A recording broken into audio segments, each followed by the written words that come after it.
87 people followed a map written by a man who had never tested his own route. By the time they realized that, the pass was already buried under 20 feet of snow. The year was 1846. The place was the Sierra Nevada, east of present-day Truckee, California.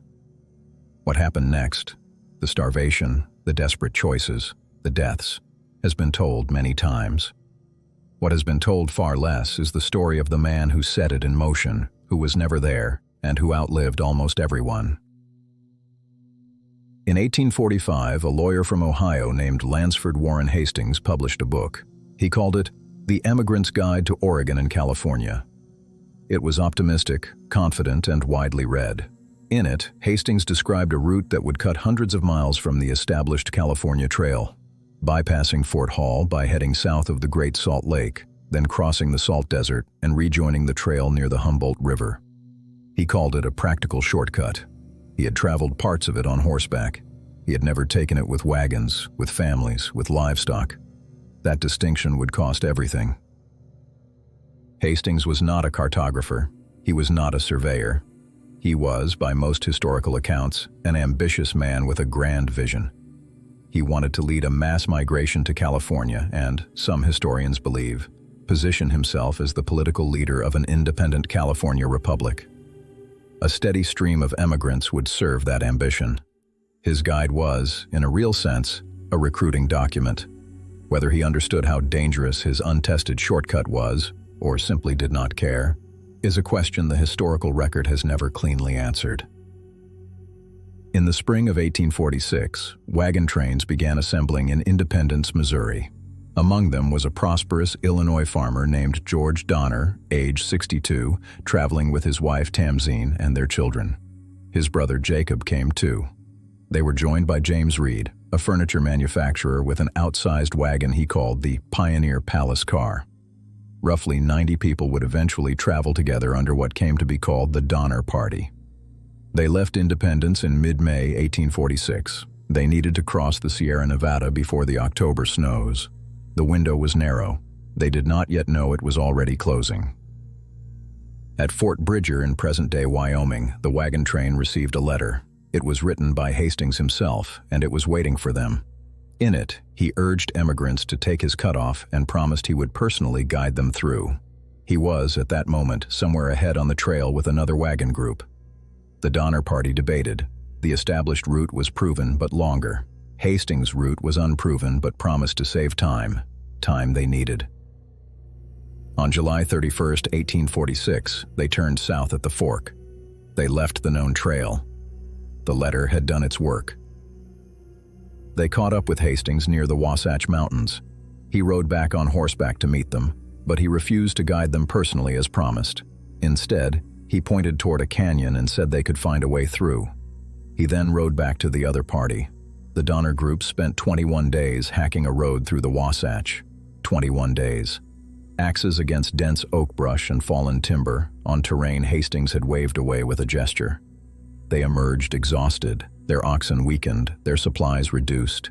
They had lost 3 weeks before they even reached the Salt Desert. What came next was the Salt Desert. Hastings had written in his guide that the crossing was 40 miles. It was closer to 80. Emigrants later measured it. The Donner Party crossed in midsummer heat with weakened animals and dwindling water. Oxen died. Some were simply abandoned. Wagons were left behind. James Reed lost 4 oxen and had to cache a wagon. The crossing took 6 days instead of the estimated 2. By the time they reached the Humboldt River in present-day Nevada, they were behind every other wagon train on the trail. They were exhausted, reduced, and late. Critically late. October arrived. The party was still in the Nevada desert. On the trail ahead of them, other emigrants had already crossed the Sierra Nevada and reached California.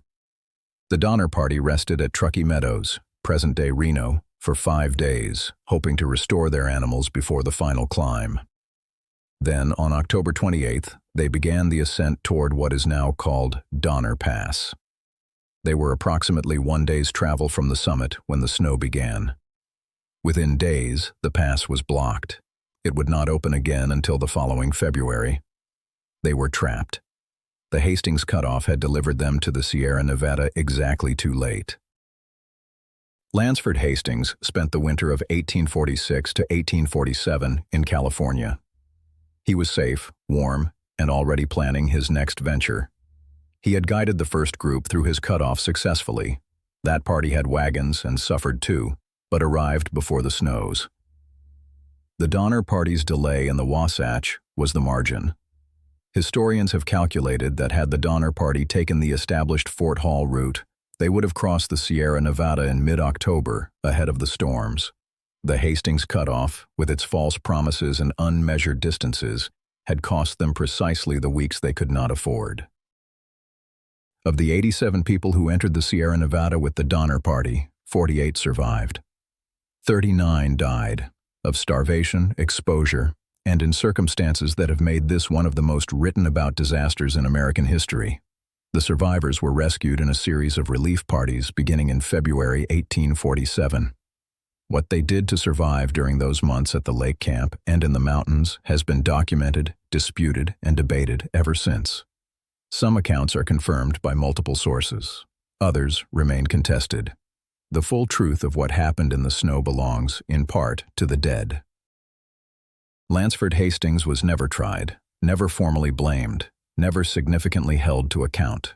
He continued to promote emigration schemes throughout his life. During the Civil War, he proposed a Confederate colony in Brazil and traveled to recruit settlers there. He died in 1870 in Nassau, Bahamas, reportedly of a stroke, still working on yet another colonization plan. His obituaries made little mention of the Donner Party. Some historians have argued he was reckless but not malicious. Others are less generous. What is not disputed, he promoted a route he had not proven to people who trusted him, and he was not among those who paid for it. The pass is called Donner Pass today. Interstate 80 runs through it. Millions of people cross it every year without stopping. The lake beside it still carries the name. The cabins are gone, but the site is marked. There is no landmark for Lansford Hastings anywhere near it. His pamphlet survives in archives. Historians still read it. The route he described, untested, overconfident, lethal in its imprecision, is a case study in how certainty without experience becomes its own kind of catastrophe. He wrote a shortcut. Other people took it.